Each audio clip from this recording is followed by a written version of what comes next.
மோகனா, தொகுதி நிலவரம் அப்படிங்கறத சென்னையை பொறுத்த வரைக்கும் நம்ம பாத்துக்கிட்டே இருக்கோம். முன்னாடி கூட நம்ம சோழிங்கநல்லூரும் மயிலாப்பூரும் பத்தி பேசியிருந்தோம். அதுக்கு மக்களோட ஆதரவு ரொம்ப சிறப்பா இருந்துச்சு.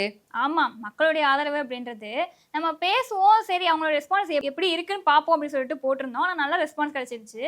அதோட தொடர்ந்து இப்போ நம்ம எந்த தொகுதி எடுக்க போறோம் அப்படின்னா கொளத்தூர், துறைமுகம், இது ரெண்டு தான் எடுக்க போறோம். இருக்கிறதுலயே சென்னையை பொறுத்த வரைக்கும் ஒரு வெயிட்டான தொகுதிகள்னு வச்சுக்கலாமா? ஆமா, நம்ம போன தடவை சொன்னோம் டிஎம்கேவோட அந்த கோட்டை அப்படின்றது சென்னையில ஒரு இடத்துலயும் சரிஞ்சிட்டே வருது அப்படின்னு சொல்லி சொன்னோம். ஆனா இந்த ரெண்டு தொகுதியிலையும் சரிஞ்சிருக்கா அப்படின்னு கேட்டா ஒரு பக்கம் சரிஞ்ச மாதிரியும் இருக்கு, இன்னொரு பக்கம் பாசிட்டிவா நெகட்டிவான்னு சொல்லுவாங்க இல்லையா, சரிஞ்ச மாதிரி இருக்கு சரியாத மாதிரி இருக்கு அப்படின்ற மாதிரி எடுத்துக்கலாம். ஒரு 80% ஒரு 20% அப்படி எடுத்துக்கலாம். ஓகே, அப்படி பார்த்தா நான் துறைமுகம் தொகுதி எடுத்துக்கலான்னு இருக்கேன். நான் கொளத்தூர் தொகுதி எடுத்துக்கலான்னு இருக்கேன். ரைட். இப்போ துறைமுகம் தொகுதின்னு எடுத்துக்கிட்டோம்னா சென்னையை பொறுத்த வரைக்கும் முன்னாடி சொன்ன மாதிரி இந்த ஸ்ட்ராங்கான தொகுதிகள்ல இதுவும் ஒண்ணு.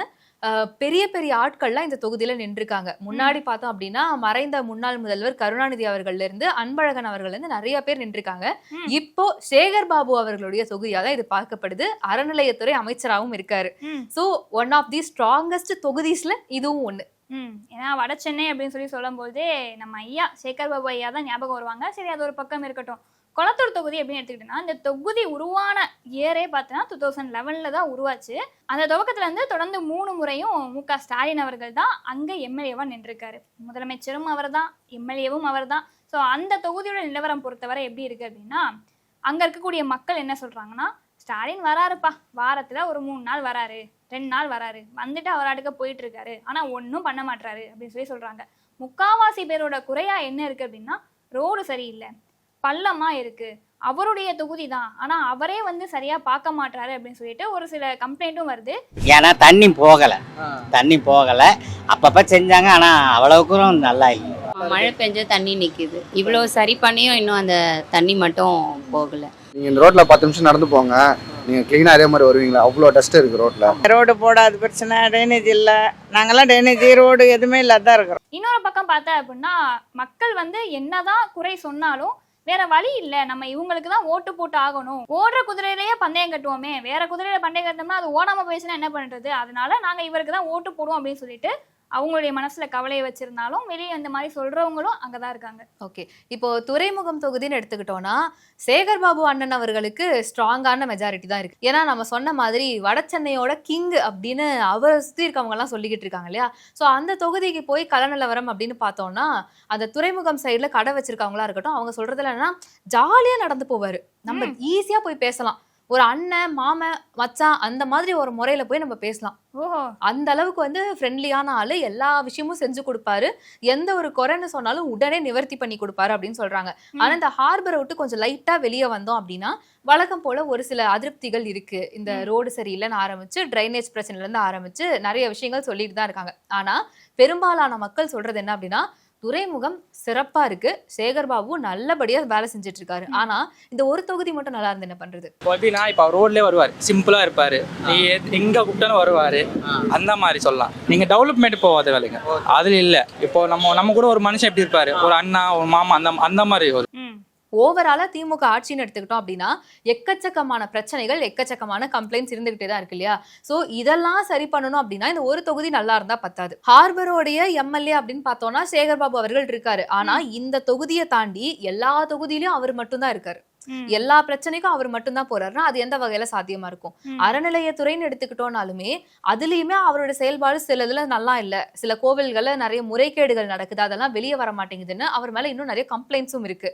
அதே மாதிரி இப்போ குளத்தூர் தொகுதியை பார்த்த அப்படின்னா தொடர்ந்து 3 முறை வெற்றி பெற்றதுக்கான காரணம் என்ன அப்படின்னா, அவருக்கு ஆப்போசிட்ல இருக்கக்கூடிய பார்ட்டி அதிமுக இருந்தாலும் சரி, இல்ல மற்ற கட்சிகள் சீமானவர்களுடைய கட்சியா இருந்தாலும் சரி, ஆப்போசிட்ல அவரை எதிர்த்து நிக்கிற பார்ட்டி ஸ்ட்ராங்கா இல்ல அப்படின்னு ஒரு பதிலையும் சொல்றாங்க. ஏன் அப்படின்னா தொடர்ந்து 3 முறை மு.க. ஸ்டாலின் அவர்கள் தான் நிக்கிறாங்க. அதிமுக சார்பிலையும் சீமானவர்களுடைய நாம் தமிழர் கட்சி சார்பிலையும் ஒருத்தரை ஸ்ட்ராங்காக நிக்க வச்சிருக்கணும். ஆனா அவங்க என்ன பண்ணிருக்காங்கன்னா தொடர்ந்து 3 தடவையும் வேற ஆட்களை நிக்க வச்சிருக்காங்க. அதனாலயோ மு.க. ஸ்டாலின் அவர்கள் தான் அங்க ஸ்ட்ராங்கா இருக்காரு அப்படின்ற ஒரு கண்ணோட்டமும் மக்களுக்குள்ள இருக்கு. இன்னொரு பக்கம் பார்த்தா அப்படின்னா பல பேர் திமுக தான் வரும் அப்படின்னு சொல்றாங்க. குளத்தூர் தொகுதியை பொறுத்தவரை திமுக தான்ப்பா, அவங்க ஆட்சி நல்லா தான் இருக்கு, அவர் நல்லா தான் பண்றாரு, ஆனா கீழே இருக்கக்கூடிய அதிகாரிகள் தான் சரியில்லை, அவங்க தான் ஊழல் பண்றாங்க, ஏமாத்துறாங்க, அவரை பொம்மை மாதிரி உட்கார வச்சிருக்காங்க, ஆனா அவர் வந்து மக்களுக்கு நல்லது பண்ணணும்னு தான் நினைக்கிறாரு அப்படின்னு சொல்லிட்டு பல பேர் சொல்லிட்டு தான் இருக்காங்க. இன்னொரு பக்கம் பார்த்த அப்படின்னா செகண்ட் மெஜாரிட்டியா எந்த கட்சி இருக்கும் நீ நினைக்கிற? செகண்ட் மெஜாரிட்டி அப்படின்னு பார்த்தோம்னா திமுகவா சொல்லியாச்சு. அப்போ ரெண்டாவது இப்போ இருக்க பெரும்பான்மையான கட்சிகள் ஒண்ணு அதிமுகவா இருக்கணும், இல்ல தாவேகாவா இருக்க வேண்டியதா இருக்கும். அதிமுக வந்து செகண்ட் மெஜாரிட்டியா இல்ல அப்படின்றது தான் ஒரு உண்மை. கொளத்தூர் தொகுதியிலேயே அது டிஎம்கேவோட கோட்டை அப்படின்னு தெரிஞ்சுமே அந்த இடத்துல செகண்ட் மெஜாரிட்டியில எந்த கட்சி இருக்கு அப்படின்னா டிவிகே. என்ன ஓட் பர்சன்டேஜ்ல வரப்போகுது அப்படின்றது நம்மளால சொல்ல முடியாது. இருந்தாலும் செகண்ட் மெஜாரிட்டியில இருக்கக்கூடிய கட்சி டிவிகே அப்படின்னு சொல்றாங்க. இப்போ விஜய்க்கு தான் போடலான்னு இருக்கானா? மேபி விஜய்க்கு போடுவேன். நம்ம தளபதி விஜய். சின்ன வயசுல இருந்து நான் பார்த்து பிறந்து வளர்ந்தது எல்லாம் டிஎம்கே தான். ஆனா இந்த வாட்டி போறது பார்த்தா டிவிகே போடுவேன். இப்போ இந்த ஹார்பரை பொறுத்த அளவுல பார்த்தோம் அப்படின்னா சேகர் பாபு அண்ணன் அவர்களுக்கு தான் சப்போர்ட் வந்து பயங்கரமா இருக்கு. அதுக்கு வந்து குறைச்சலே கிடையாது. ஏன்னா 2016 இருந்து இவரு 2 முறை இந்த தொகுதியில எம்எல்ஏவா இருந்திருக்காரு.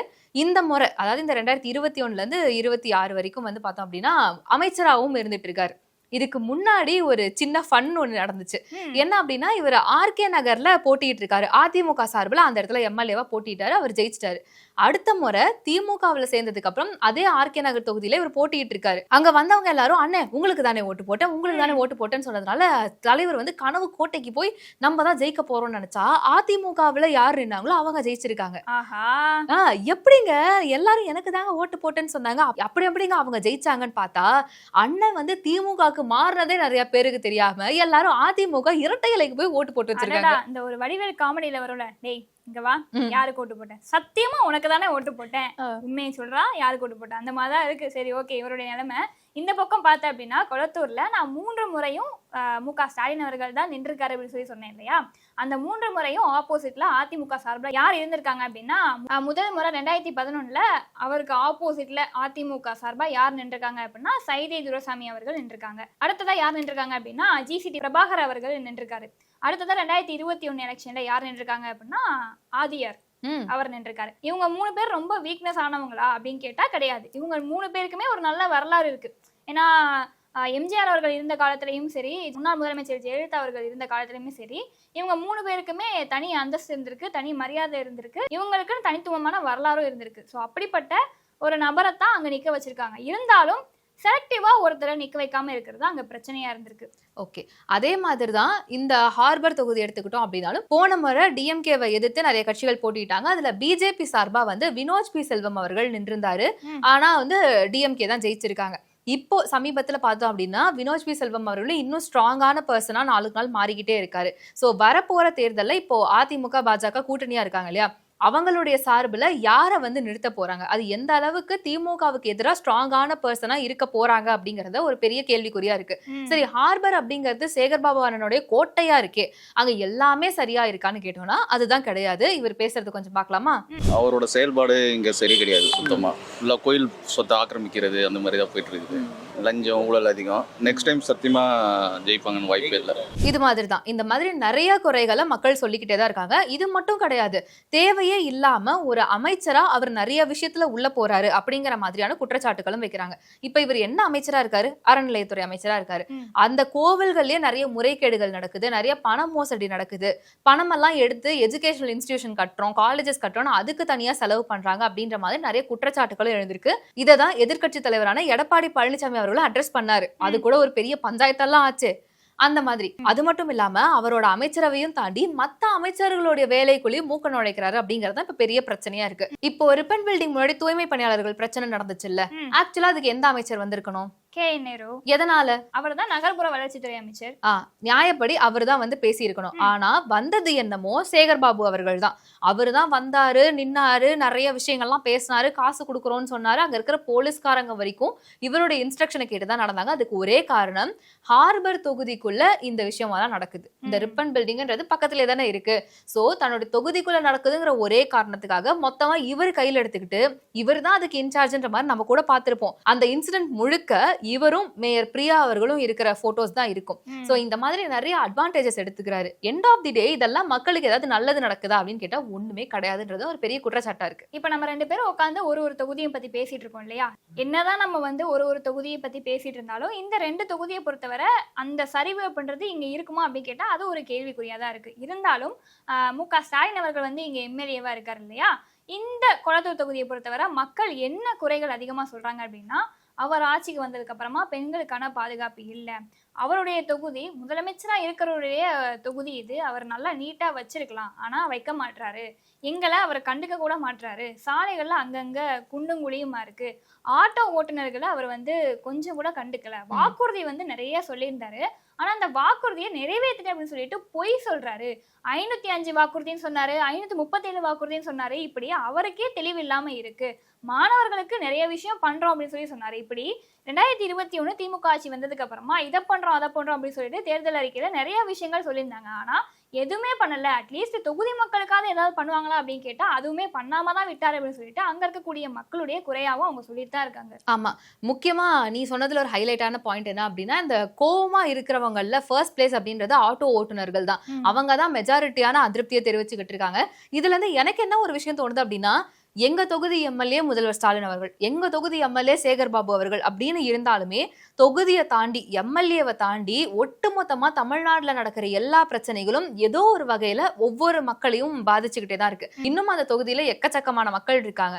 அவங்களுடைய மனநிலை என்ன, அவங்க என்ன யோசிக்கிறாங்க அப்படிங்கறதையும் நம்ம பார்க்கணும். ஸோ ஒருவேளை கொளத்தூர் தொகுதி மக்களும் ஹார்பர் தொகுதி மக்களும் நீங்க பாத்துக்கிட்டு இருக்கீங்க அப்படின்னா உங்களுடைய மனநிலை என்ன, உங்க ஏரியா எப்படி இருக்கு, 2026 தேர்தலில் யார் ஜெயிச்சா நல்லா இருக்கும் நீங்க நினைக்கிறீங்கன்றத மறக்காம கமெண்ட்ஸ்ல சொல்லுங்க. அங்க எங்களால பேசதான் முடியல, ஆனா எங்களுக்குள்ள இருக்கிறத எங்கேயாவது சொல்லியே ஆகணும் அப்படின்னு நினைச்சீங்கன்னா உங்களுடைய குறைய கமெண்ட் செக்ஷன்ல மறக்காம பதிவு பண்ணுங்க. இந்த மாதிரி இன்னும் நிறைய தொகுதிகளை பத்தின சர்வே சொல்றதுக்கு நாங்க 2 பேரும் வெயிட் பண்ணிட்டு இருக்கோம். அடுத்தடுத்து வீடியோஸ் வரும், வெயிட் பண்ணி செக் பண்ணுங்க.